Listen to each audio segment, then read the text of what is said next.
দর্শক, police, RAB এবং আনসারের নতুন পোশাক নিয়ে স্বরাষ্ট্র উপদেষ্টা এই মুহূর্তে কথা বলছেন। আমরা একটু সরাসরি তার বক্তব্যে যাচ্ছি। কাছে নাই, প্লাস আপনার ওদের কাছে তো এই যে সাউন্ড গ্রেনেড নাই, এই সাউন্ড গ্রেনেড এইগুলি কেনার জন্য ওদের আমরা পারমিশন দিয়ে দিয়েছি। যেটা নিয়ে আপনারা দেখছেন যে চাঁপাইনবাবগঞ্জে বিএসএফ এর কাছে আছে, কিন্তু আমাদের বিজিবির কাছে নাই। বিজিবির কাছে আছে হলো সব লেথাল ওয়েপন, এগুলি আমরা এদের অনুমতি দিয়ে দিছি ক্রয় করার জন্য। এইগুলি ক্রয় করার আমরা অনুমতি দিয়ে দিছি। আগে তো ক্রয় করার অনুমতি দিছি, ক্রয় করলে কি ব্যবহার করবে না নাকি? যেসব যান ইয়ের জন্য ভাবির জন্য বাজার করে নিয়ে আন, সেসব বলেন নাকি এটা রান্না করার অনুমতি দিচ্ছি কিনা? ওটা তো রান্নার অনুমতি লাগবে না। কয়টা এটা পরিমাণ তো আর মানে সবকিছু মানে লেথাল ওয়েপন আগে ছিল, আনলেথাল যেগুলি আছে ওইগুলি। প্রাণঘাতী অস্ত্র তো ওদের দেওয়াই আছে। প্রাণঘাতী অস্ত্র তো যেই সময় দরকার হলে, এখন যদি সেনাবাহিনীর জিজ্ঞেস করেন আপনারা প্রাণঘাতী ব্যবহার করতে পারেন কিনা, যুদ্ধ হলে কি ব্যবহার করবে, তা তো ওইটাই ব্যবহার করবে।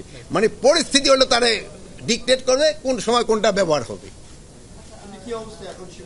সীমান্তের অবস্থা এখন মোটামুটি স্টেবল অবস্থায় আছে, কোন রকমের বড় ধরনের কোনো সমস্যা নেই।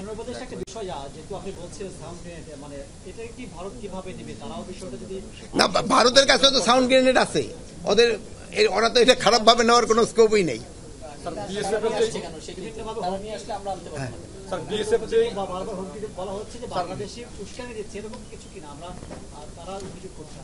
এখন তো তারা অভিযোগ করছে, আমরা উস্কানি দিচ্ছি, আমরা অভিযোগ করতেছি, ওরা উস্কানি দিচ্ছে। এটা তো বর্ডারের ব্যবস্থা। আমার দুইটা প্রশ্ন। প্রথম প্রশ্ন হলো, বিএসএফ যে ধরনের মারণাস্ত্র ব্যবহার করছে, আমাদের বিজিবিকে সেই ধরনের সক্ষমতা অর্জনে আপনারা কি ভূমিকা রাখছেন? সেকেন্ড প্রশ্ন হলো যে আপনি কি করে বলছেন 4টা চুক্তি ছিল, যেটা শেখ হাসিনার আমলে কথিত, শেখ হাসিনার আমলে যে 4টা চুক্তি করছিল, যে সীমান্তের আন্তর্জাতিক যে সীমান্ত রেখা আছে আমাদের, যে শূন্য রেখা, তার ভিতরে এসে তারা কাজ করছে 150 গজের ভিতরে, সেই 4টা চুক্তি বাতিলের বিষয়ে আপনারা সিদ্ধান্ত নিয়েছেন, এটা কতটুকু অগ্রগতি আপনাদের?